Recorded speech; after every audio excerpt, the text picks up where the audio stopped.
Mateus 24, verso 12, diz assim: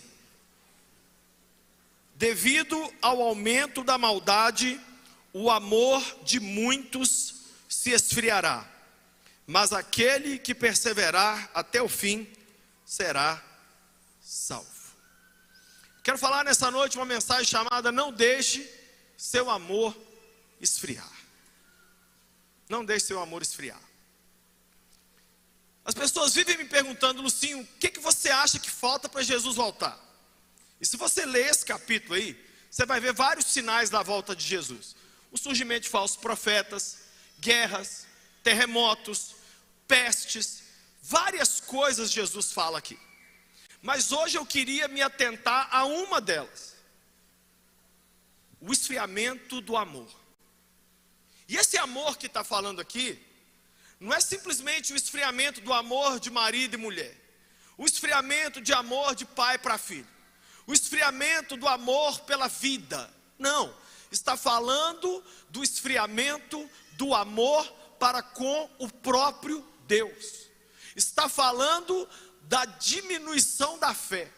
Está falando de uma apostasia, que é uma palavra que o apóstolo Paulo usa lá em 2 Tessalonicenses capítulo 2, verso 1 a 3. Paulo está respondendo a mesma pergunta que Jesus, e Paulo diz assim: Jesus não voltará sem que primeiro se manifeste o homem do pecado, que é o anticristo, e haja a grande apostasia. O que é a grande apostasia? Esse grande esfriamento na fé.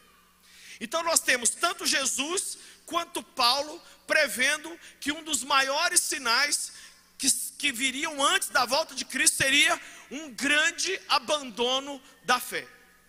Mas eu creio que junto com esse sinal, nós também veremos o maior avivamento da história do cristianismo até hoje. Os dois vão acontecer ao mesmo tempo. Ao mesmo tempo que nós vamos ver muita gente largar Jesus. Inclusive tem algumas bíblias aí que a tradução é assim: e por se multiplicar a iniquidade, o amor se esfriará de quase todos. Quem tem essa tradução aí de quase todos? De quase todos.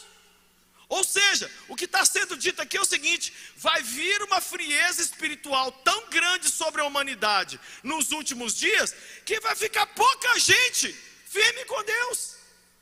Mas eu creio que muita gente vai ser salva nesses últimos dias, porque o Espírito de Deus está se movendo sobre a face da terra. E o Brasil é um país chave nas mãos de Deus nessa história, porque daqui Deus está fazendo surgir avivamento para as nações. Você crê nisso?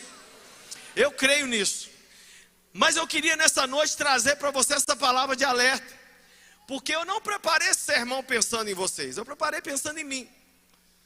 Sabe qual é a pessoa otária? Sabe qual é a pessoa que vai quebrar a cara? É a que acha que ela é imune. Sabe qual é a pessoa que vai se arrebentar lá na frente? É aquele que fala assim: se eu casar não vai ter divórcio. Não, eu consigo ficar sem me alimentar bem, sem dormir bem, não fico doente. Não, eu não preciso de ir no médico, eu fico, tá tudo bem. Não, eu não preciso estudar para a prova. As pessoas que menos pensam que vai acontecer com elas, é exatamente com elas que acontece. Eu tenho até uma fala que eu brinco com a minha mulher, eu falo: Pátio, eu não tenho medo dos falastrão, eu tenho medo dos calados. A pessoa é muito sim. Eu falo: ih. Porque muitas vezes a pessoa, ela é tão assim, você fala: gente, é um anjo, olha, vai voar. De repente Satanás aparece na sua frente. Era demônia, era um capeta. Então às vezes eu acho melhor uma pessoa mais doidinha, mais desmiolada, mas a pessoa fica ali com Jesus. Ai Deus, eu não estou aguentando não. Quem já orou assim: Deus, ó, o bicho está pegando, me ajuda, me socorre. Deus, eu estou quase pecando. Ai, esses aí não pecam. Esses não pecam. Sabe quem peca? Senhor, obrigado, Pai, por essa vida assim angelical que o Senhor me deu. Jejuo 2 vezes por semana, dou o dízimo de tudo, e não sou como este fariseu desgraçado. Nem TikTok eu vejo, Senhor. dizendo para mim e para você nessa noite uma palavra de alerta. O amor de muita gente vai se esfriar. Eu posso te falar uma coisa? Que se esfrie tudo na nossa vida, menos nosso amor por Jesus. Tudo. E nós tivemos recentemente um evento que foi o acelerador da apostasia, que foi a pandemia. Durante a pandemia, nós descobrimos uma coisa. Sabe o que nós descobrimos? Presta atenção no que eu vou te falar. Por que as pessoas esfriam na fé? Elas esfriam na fé porque elas caem de cima dos dois pés que sustentam a vida cristã. Tem duas pernas. Aqui, ó, eu estou de pé em cima de duas pernas. Mas se eu ficar em cima de uma só, eu fico aqui um tempinho, daqui a pouco eu caio. A maioria dos cristãos está de pé em cima de uma perna só. Sabe quais são essas duas pernas? Primeira, a busca individual de Deus. É a sua caminhada diária, a sua leitura de oração, seu jejum, sua leitura bíblica, sua busca sua. E você sabe qual que é a segunda perna que te mantém de pé? A busca comunitária de Deus. É você se envolver com os irmãos, vir para a igreja, fazer parte de um pequeno grupo. Nós só ficamos de pé se nós caminhamos com o corpo de Cristo e se caminhamos individualmente também. Quem está entendendo o que eu estou falando? Quando a pandemia veio, cortou uma perna. Cortou a perna da comunhão. Os crentes tiveram que ficar dentro de casa vendo live.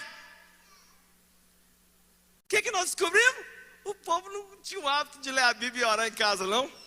Resultado, ficou sem orar na igreja, porque a oração que era feita era na hora que o pastor mandava. Lia a Bíblia na hora que o pastor mandava ler. Aí o povo ficou em casa, tanto é que ninguém descansou. Eu não encontrei uma pessoa até agora que falou assim: menina, esses 2 anos foi tão gostoso. Olha, eu dormi, eu estou melhor espiritualmente. Não, o povo está mais oprimido, está mais ansioso, está mais afastado de Deus. O nível de divórcio subiu lá para o céu, né? O tanto de gente se cortando foi lá para as nuvens. Por quê? Porque veio um esfriamento. Um esfriamento. E esse esfriamento não é uma brincadeira. Tem aí uma frase, se tiver, coloca aqui por favor, com os dados que mostra. Olha aqui, uma pesquisa mostrou que entre os... Olha essa pesquisa aqui, gente. Isso aqui foi feito no Brasil. Pegaram os filhos de crente de 18 a 29 anos. Filhos de crente de 18 a 29 anos. E perguntaram para eles assim: como você se define como cristão? Olha isso aqui. Somente, eles foram criados em lares cristãos. Apenas 10% deles se consideram discípulos radicais de Jesus. Então, molecada de 18 a 29 anos, responderam a pergunta assim: só 10% falou, eu sou um discípulo radical de Jesus. O que o resto falou? Vamos ver aqui, 22% não são mais cristãos. Não, eu não sou cristão, eu não sou nada, eu não sigo Jesus, eu não sigo nada. O que mais? E 30% são classificados como nômades, porque ainda acreditam em Deus, mas não estão conectados a igreja nenhuma. Então 30%, e o Cláudio Duarte vai ali, aí vai lá, ri um pouquinho, o Fernandinho vai ali, faz chover um pouquinho, que bom. Aí o Sila Malafaia vai ali, apanha um pouco. Esse nômade. Não olha para a pessoa do lado, não, senão você revela que é ela, que nós estamos falando dela, né? 30%, gente. Você crê em Deus? Claro, sangue de Jesus. Misericórdia, fala, está amarrado, fala tudo. Aí você fala: quem é o seu pastor? O Senhor. O Senhor, uma ova. Deixa eu te falar uma coisa aqui. Quem não tem um pastor de carne e osso na terra, não tem pastor no céu. Porque o pastor do céu mandou os pastores da terra cuidar das ovelhas dele. Sabe como é que você é pastoreado? Não existe direto, não. É através da igreja. Isso aqui não foi uma invenção humana. O próprio Jesus falou: as portas do inferno não prevalecerão contra a minha igreja. Agora olha o pior dado, olha isso aqui. Outros 38% são considerados, sabe o quê? Frequentadores habituais de igreja, mas têm laços frouxos com Deus. 38% levantam de manhã e falam assim: ai, tem que ir lá? Então vão, né? Ai. Essas músicas música gritada. E agora essas letras que ficam voando aqui na Lagoinha. Eu agora estou prestando atenção nas letras, eu não estou cantando mais nada.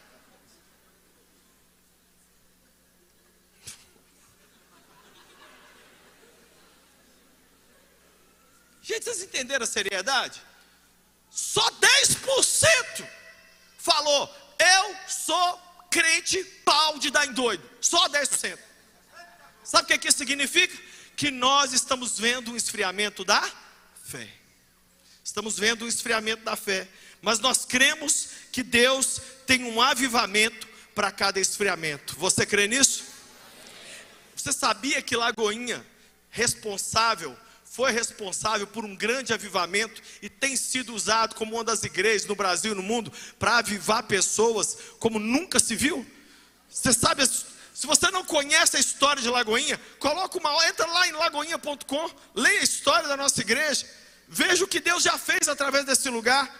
É impressionante, você não está num lugar qualquer, você está num lugar onde Deus manifesta o poder dele, e onde vem cura e salvação, e milhões de pessoas já foram transformadas pelo que Deus fez através desse lugar. Mas o esfriamento está aí, e as palavras de Jesus estão se cumprindo, e as palavras de Paulo estão se cumprindo. Quais são os sintomas básicos da apostasia? Primeiro sintoma básico, não saber responder imediatamente e com convicção sobre como anda seu relacionamento com Jesus. Então como é que a gente sabe que a gente está esfriando na fé? Quando você pergunta para o peão, e Jesus? Ele faz igual a Fusquinha 69 subir no morro, regagueja. Estamos aí, né, pastorzinho?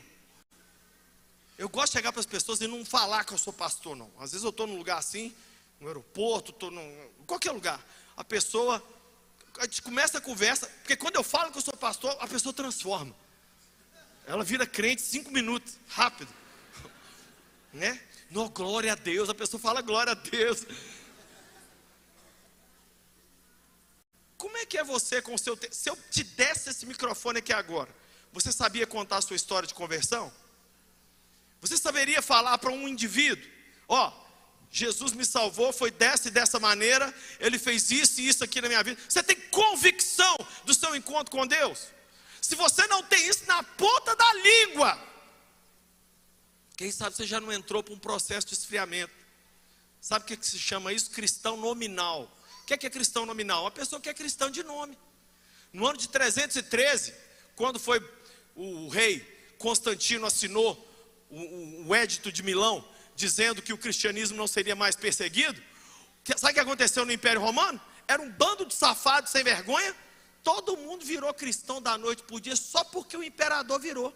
Então, para receber as bênçãos do imperador, neguinho se batizava, mas era o Satanás. Continuava pegando mulherada, continuava bebendo pinga, continuava nas festas, continuava doido, mas se perguntasse, ele falava assim, sou cristão. É cristão de nome. É o que a gente vê em muito lugar por aí. Cristão nominal. Primeiro sinal de uma apostasia é esse. O segundo sintoma, não praticar as disciplinas espirituais ou achá-las chatas, tediosas.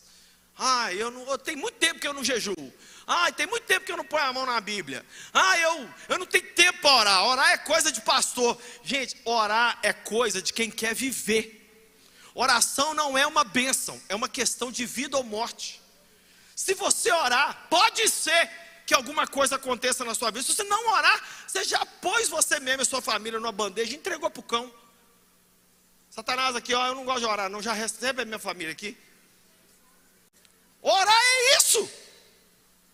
Buscar a Deus é isso. Se a pessoa tem preguiça do encontro diário com Jesus, isso é um sintoma de que o amor dela por Cristo está se esfriando. Porque namorado, gente, não tem preguiça de falar um com o outro, não. Eu sei porque eu tenho 2 aqui na minha casa, aqui, ó. Tá aqui meu filho e a namorada dele, os 2 conversam que eu vou falar com você. Tem assunto não sei de onde. Né? Bom de ficar casado há muito tempo é que eu e a Paty, eu só olho para a Paty, ela já sabe, ela já tem os códigos, né? Você quer ter intimidade com Jesus? Sim ou não? Tem que voltar à prática das disciplinas espirituais. Senão o amor vai esfriar mesmo. Gente, eu lembro uma coisa para vocês: essa vida é breve. No final, sabe o que vai passar, vai contar? Não é as contas que você pagou, não é nada, nada, o carro que você dirigiu, roupa que você vestiu, não vai contar nada. Sabe o que vai contar? O que você fez e semeou no reino de Deus. Nossa família está vendo isso esse ano. Nossa família, minha família, a família da Patrícia.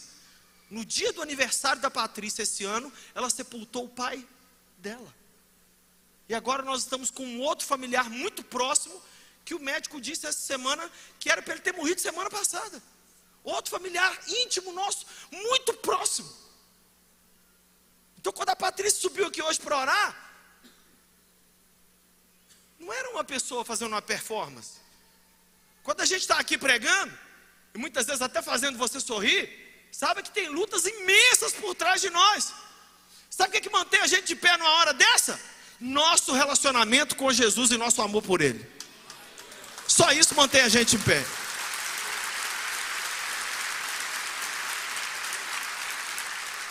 Porque senão a pessoa está sentada daí, olha para nós e fala assim: mas também que a vida boa que vocês têm, vem cá para a nossa vida boa, vem cá. Enfrentar um Satanás por dia, por minuto, vem. Vem receber notícia ruim de todo lado. Quantas vezes, gente, esse ano, pessoas vieram me contar problemas seríssimos, e eu olhando para a cara da pessoa e pensando assim: tadinha, eu estou vivendo a mesma coisa, eu não posso nem falar com ela. Estou vivendo a mesma coisa. E a pessoa fazendo o maior escarcéu: você não sabe o que está acontecendo. Terceiro sintoma de que a pessoa está vivendo uma apostasia: dirigir sua caminhada cristã por sentimento e não por mandamento. É aquela pessoa que é crente, mas sabe o que ela fala? Eu vou morar com meu namorado. Eu estou sentindo. Não tem uma consulta à Bíblia, não tem conversa com o pastor, com os pais. Não, ela não vive porque esse livro fala, ela sente. Devia viver com o dedo enfiado na tomada para sentir bastante. Gente, a vida cristã não é sobre sentir. Se você for olhar sentir, você nunca vai jejuar, você nunca vai pôr um pé na igreja, você nunca vai dar um dízimo. Ô, gente, isso aqui não é coisa normal não, hein? Você vai tirar dinheiro e dar dinheiro? Como assim? Você faz isso aqui por mandamento, você não faz por sentimento não. Mas a pessoa que está começando a apostatar, ela coloca os sentimentos como o volante da vida dela. O que guia ela não é Mateus, Marcos, Lucas e João. O que guia a vida dela é a opinião dos outros, é o G1, é o Instagram, é o que a cabeça dela acha. Quarto sintoma da pessoa que está vivendo, começando a viver aí uma apostasia, é o distanciamento da igreja ou a falta de entusiasmo com a mesma, e o desejo de caminhar com gente que já apostatou ou que quase apostatou. É interessante isso. A pessoa, quando ela começa a esfriar, ela começa a evitar os crentes. Porque é ruim você frio conversando com gente labachúrias. Você está querendo falar do Neymar indo para a Arábia, e a pessoa está querendo falar do Decovas Neves. Você fica doido, você fala: não, eu não quero esse tipo de gente. Eu quero alguém que me mostre um menino para eu pegar. Eu quero alguém que me mostre uma comida para eu comer. Eu não estou afim de falar de anjos, de Efésios, de falar de volta de Cristo. Eu não quero, cara. Eu estou na minha, eu estou vivendo um momento. Ô, gente, quem não está vivendo um momento às vezes difícil? Quem não está vivendo?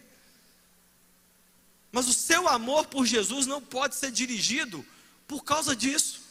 Mas um dos sintomas graves de que a pessoa está entrando para um esfriamento do amor é o distanciamento da casa de Deus. Isso aqui para de ser um prazer e começa a virar um suplício. E para o culto vira uma coisa tediosa. Quinto sintoma: seguir a Cristo. A pessoa começa a seguir a Cristo só pelas bênçãos, ou simplesmente para não ir para o inferno, e não por causa dele. Jesus não é, a gente não vai atrás de Jesus por causa de Jesus, a gente vai atrás de Jesus, porque senão a gente vai para o inferno, né? Vamos lá, eu queria ir para o carnaval, mas não tem jeito, vamos com Jesus mesmo. A gente fica daqui batendo o pezinho no chão assim, doido para estar na Sapucaí, mas Ai, fazer o quê, né? Bloquinho tá subindo na rua da Bahia ali. Ai, minha boca até enche d'água, ô vontade. Mas não pode, né? Que senão, né? Eu não queria dar dízimo, né? Mas tem que dar, né? Senão Satanás aparece pelado lá dentro de casa, lá, comendo devorador, comendo tudo que tem dentro da minha geladeira. Vamos dar, né? Vamos dar logo esse dinheiro, com raiva. Ei, isso é apostasia, irmão. Isso é a pessoa esfriar. Jesus é só um Papai Noel.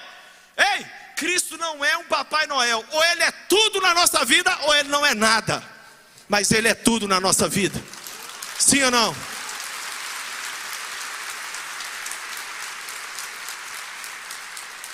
Sexto sintoma: tentar ganhar o favor de Deus com boas obras, e na força do braço e na santidade própria. Sabe o que é isso aqui?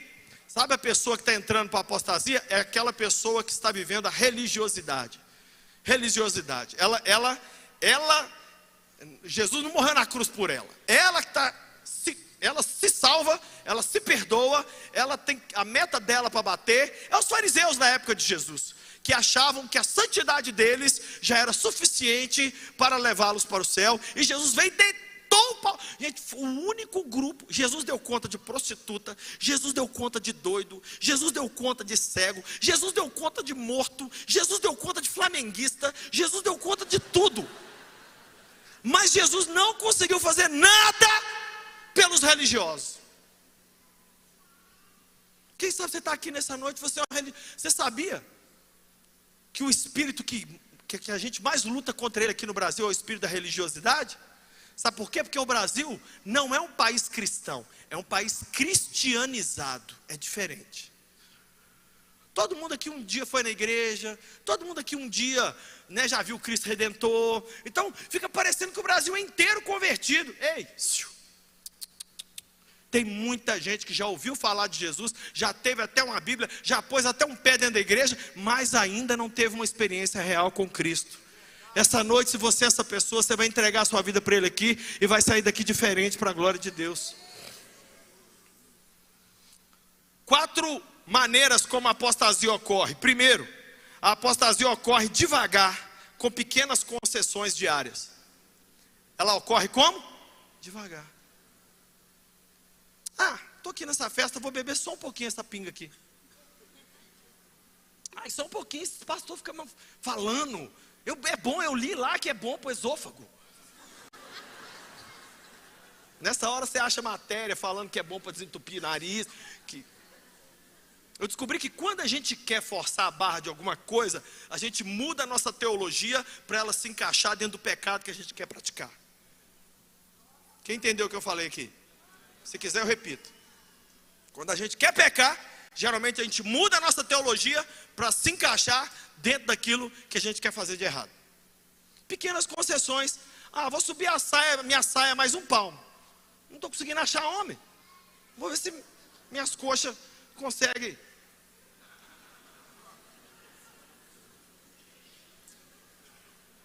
Estou assistindo um filme aqui. Toda hora fica aparecendo cena de sexo. Deixa uma cena dessa rolar aí, deixa eu ver. Fica mudando toda hora. Eu sei como é que é já. Eu sou adulta. Eu sei ver isso aqui e não ser afetada. Vai ser afetada. Vai ser afetada. Deixa eu contar uma coisa para você aqui, amor. Não existe nada neutro no universo. Ou uma coisa te aproxima de Deus, ou ela te afasta de Deus. É impossível se envolver com uma cena num filme e não sair manchado, prejudicado ou abençoado. No mundo tudo é assim. Tudo é assim. Então, a apostasia começa com pequenas concessões. Segundo, também ela acontece devido a decepções com Deus. Vou dar um exemplo de uma pessoa na Bíblia que ficou decepcionada com Deus. A mulher de Jó. Mulher de Jó falou: amaldiçoa a Deus e morre. Amaldiçoa a Deus e morre, poxa. Não tem. Deus pisou na bola com a gente, Deus esqueceu da gente. Quem sabe a família da Paty poderia falar isso esse ano. Poxa, Deus, o que é isso que está acontecendo com a gente esse ano? Não é isso que nós vamos falar. Não é isso que nós vamos dizer. Quem sabe você está em 2023 aqui, está dizendo assim: pastor, esse é o ano da desgraça. Eu quero que esse ano acabe logo. Primeira coisa que eu quero te falar, esse ano ainda não acabou, Deus ainda tem muito milagre para fazer na nossa vida esse ano. E Ele ainda pode se tornar o melhor da sua vida.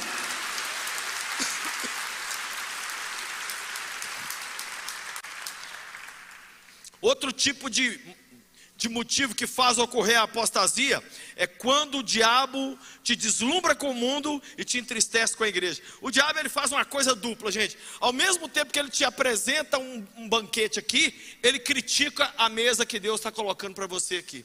Por isso que o Salmo diz: preparas uma mesa perante mim, na presença dos meus adversários. Ou seja, o que Deus está querendo dar para a gente, o diabo fica daqui falando assim: que isso? Você vai viver essa vida de santinha? Você vai viver isso? Você é burra, ô idiota. O mundo está todo mundo aproveitando. Cai para dentro, vai pecar. Você é nova, vai para a igreja depois. Agora não, você está perdendo tempo. Ei, jovem que está aqui me ouvindo, adolescente, eu sei que só o capeta do inferno fala isso com você. Ele fala isso comigo, que sou velho, que eu não estou curtindo a vida. Eu já estou com 51 anos.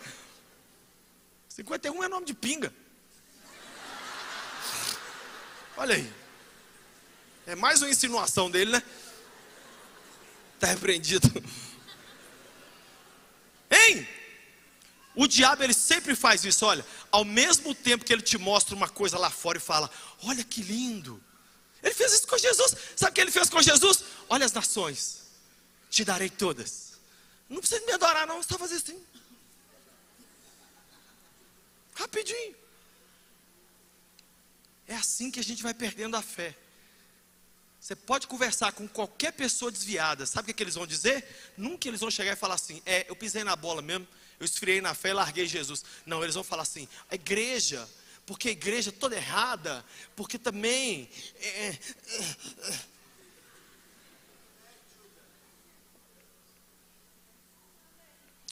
Quarta coisa que move uma apostasia: quando você acha que já está imune a ela.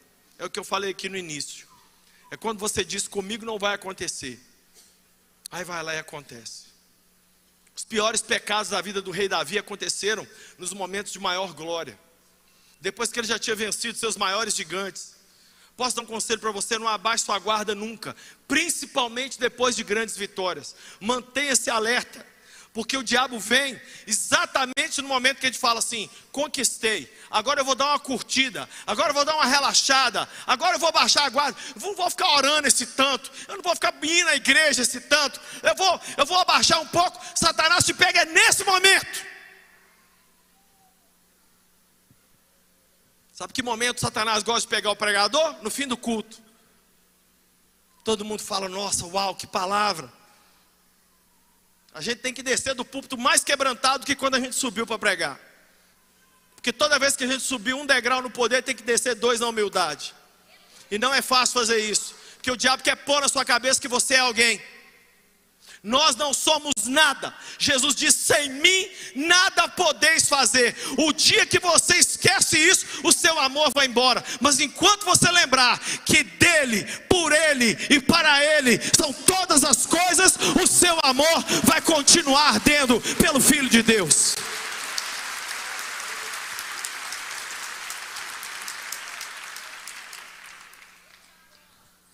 Então o que a gente tem que fazer, pastor? Nós temos que nos vacinar. Vamos ver algumas formas aí nós vamos orar. Primeiro, pare de achar culpados. Como é que você cura da apostasia? Para de achar culpado. Ai, foi a serpente, ai, foi a pandemia, ai, foi o pastor do meu GC que não me visitou. Para. Lá no Jardim do Éden a gente viu isso. Quando Deus chegou, era para o primeiro casal falar: Deus, erramos.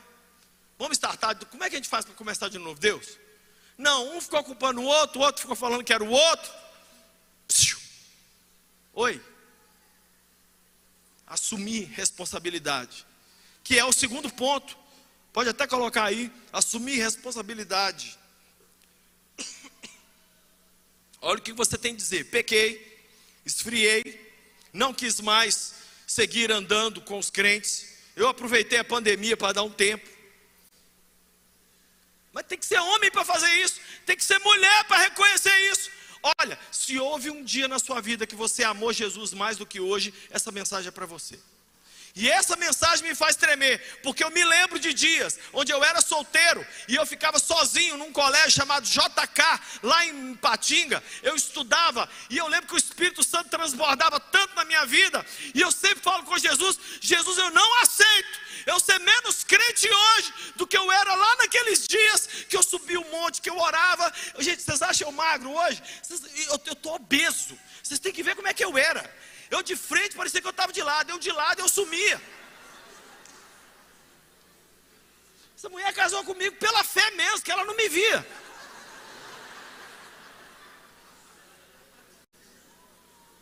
Ela me pegou para engorda.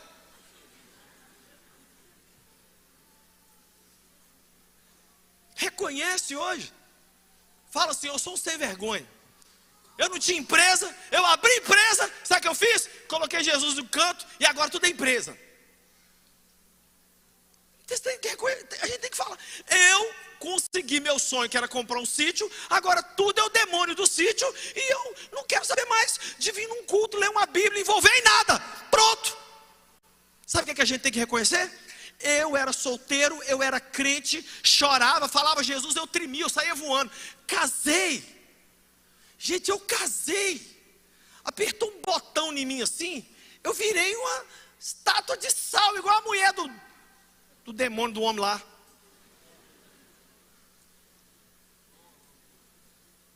Quem entende o que eu estou falando aqui?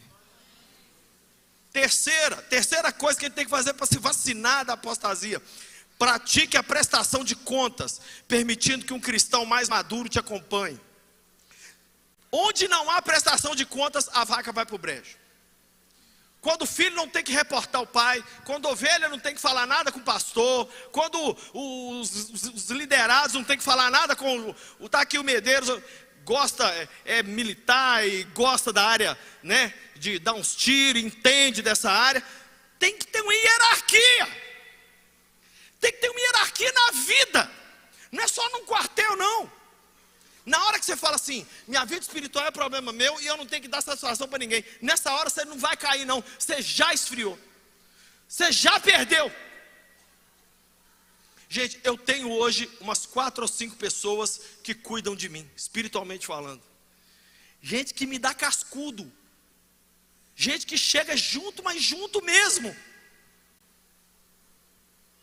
E eu vejo pessoas assim, tão soltas. Não. Pratique prestação de conta. Procura um crente mais crente que você. Fala assim: me acompanha, pastor. Me acompanha, líder de jovem. Me acompanha, irmã. Me acompanha. Me ajuda. Eu sou muito sonsa. Quarto, lembra-te de onde caíste. Onde você caiu? Na faculdade? Quando você entrou lá e começou a ver aquelas aulas sem noção, daqueles professor fumador de maconha, marxista,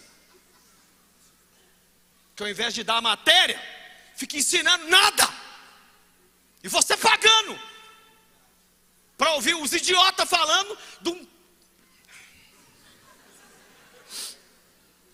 Foi na faculdade, foi na balada que você caiu, foi na solidão da pandemia, foi no celular. Para de dormir perto. Gente, deixa o celular no banheiro e vai dormir sem celular, que às vezes é isso que está te arrebentando. Foi no início ou no fim de um namoro, foi na decepção com cristãos, foi no casamento. Olha isso aqui, foi na prosperidade financeira. Tem muita gente que perde Jesus na prosperidade. Olha essa frase que eu li hoje num livro: a religião gerou a prosperidade, e a mãe e a filha comeu a mãe. Os países pobres do mundo onde o evangelho chegou, prosperaram. E aí sabe o que aconteceu com a prosperidade? A prosperidade foi lá e engoliu a religião. Eu posso falar, eu vou falar aqui o nome, que eu não estou devendo nada a ninguém. A Escócia aconteceu isso, a Inglaterra aconteceu isso, Estados Unidos aconteceu isso. São países que eram nada. O evangelho chegou, a prosperidade veio. O que a apostasia fez? A prosperidade afastou a pessoa de Deus. Ao invés dela ser mais crente, porque tinha... Deixa eu te fazer uma pergunta: se você fosse o Elon Musk, você estava aqui dentro hoje num culto?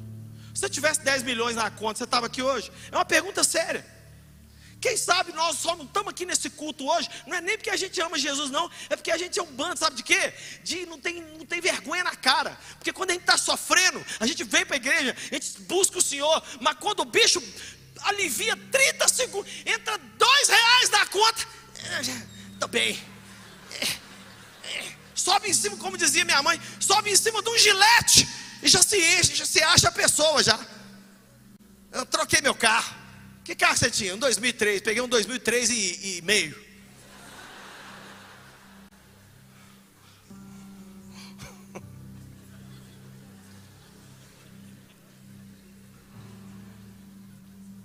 Quem sabe o que te afastou de Jesus, te esfriou? Entrar para o seminário. Eu fiz seminário, estudei 5 anos de teologia, depois mais 4 anos. Eu vi vários amigos meus perderem a fé, porque vai para o seminário achando que é um bando de gente com asa, flutuando. E chega lá dentro, dos 53 que começaram na minha turma de bacharel, formou 3. Muitas vezes quando você para buscar a Deus, você começa a aprender tanta teologia, que a sua cabeça cresce e o seu coração diminui. O apóstolo Paulo fala que o conhecimento traz orgulho, mas o amor edifica. Eu conheço muita gente desviada que conhece Bíblia mais do que nós que estamos aqui dentro da igreja agora, mas o coração deles murchou. Ei, não deixe seu amor esfriar não. Sabe, às vezes o que aconteceu com você é uma tragédia familiar. Às vezes foi não ver o cumprimento das promessas de Deus. Então o que nós temos que fazer? Nos arrepender. Pode colocar aí o próximo ponto, nos arrepender. Não como Judas, mas como Pedro. Judas sentiu aquele remorso, pisei na bola, foi lá, ao invés de correr para Jesus, correu de Jesus, morreu. Posso falar uma coisa para você aqui? Eu não sou de fazer terror não, mas nós estamos vendo dias cada dia mais difíceis. E cada dia que passa, o suicídio tem se tornado uma opção cada vez maior para as pessoas. Mas só vai viver essa realidade aqueles que não experimentarem o poder de Jesus. Se você tem o poder de Jesus na sua vida, você não precisa flertar com a morte. Jesus te liberta hoje da vontade de morrer e do medo de morrer. Ele te liberta de tudo, porque Ele foi para a cruz para a gente não ter que ir. Ele foi o nosso substituto. Se arrependa nessa noite. Sabe o que é se arrepender? Eu vou parar com essa vida minha de pornografia. Eu vou mudar esse comportamento meu errado. Eu vou parar com esses vícios. Eu vou voltar a levar a Bíblia a sério. Eu não quero saber. Eu não posso morrer. Eu não posso viver uma vida menos crente do que eu vivi lá atrás.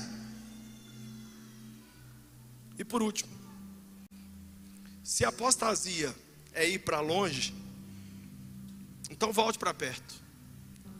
Volte para perto da Bíblia, da igreja, da oração, de Deus. Sabe o que eu acho interessante na parábola do filho pródigo? Hora nenhuma Deus mexe. No lugar que Deus começa a parábola, é o lugar que Deus fica até o final. Tem uma música que a gente canta aqui muito linda que diz assim: e Ele está sempre de braços abertos para mim. Se tem alguém que afastou dele, foi você, não foi ele. Ah, eu acho que Deus pisou na bola comigo. Ah, eu acho que Deus não me ama. Ah, eu acho... Não. O filho pródigo foi para longe, teve que voltar. E o filho que estava perto, mas era um mandrake. Era um mentiroso também. Era 2 safados igual. Só que um frequentava a igreja e o outro não. E os 2 estavam desviados. E os 2 tinham perdido o amor pelo pai. Mas o pai fez, sabe o que com os 2? Quis colocar os 2 numa festa. Nessa noite Deus quer colocar você numa festa. Ele quer aquecer seu coração. Ele quer fazer voltar aquele primeiro amor, aquela paixão, aquele fogo. A palavra diz: aquele que perseverar até o fim será salvo. Eu termino dizendo isso aqui, presta muita atenção no que eu vou falar, que eu vou terminar num tom de terror aqui. Muita gente me faz essa pergunta: Lucinho, é possível perder a salvação? E a resposta é sim. Por causa do texto que nós... E aquele que perseverar até o... Ou seja, o que está implícito no texto? Quem não aguentar até o fim, não será salvo. E como que você não chega até o fim? se esfriando, apostatando, abrindo mão, aos poucos, tudo aos poucos, gente, aos poucos. Eu já vi pessoas na minha vida, que passaram pela minha vida, sabe o que eu orava? Deus me faz crente igual essa pessoa. Sabe onde está essa pessoa hoje? Completamente largada, desviada, indo para prostituição, indo para tudo. E várias vezes eu já desejei ser pessoas que eu jamais achei que cairiam, e caíram feio. Então essa noite Jesus está chamando a gente de volta. Eu não sei como está seu coração, mas eu pensei muito no meu vindo para cá. Ainda mais vivendo o que nós estamos vivendo lá na nossa família lá. Nós estamos tão diante da morte, tão diante da morte. Estar diante da morte, gente, é muito ruim, mas ao mesmo tempo é muito purificador, porque faz você olhar para dentro de você e dizer assim: e se fosse eu estaria pronto? Ou eu sou só uma boca falando as coisas, só uma camiseta? Você é real? Você é um discípulo real? Ou você é desses nômades, que fica de igreja em igreja, de evento em evento, não tem compromisso com nada?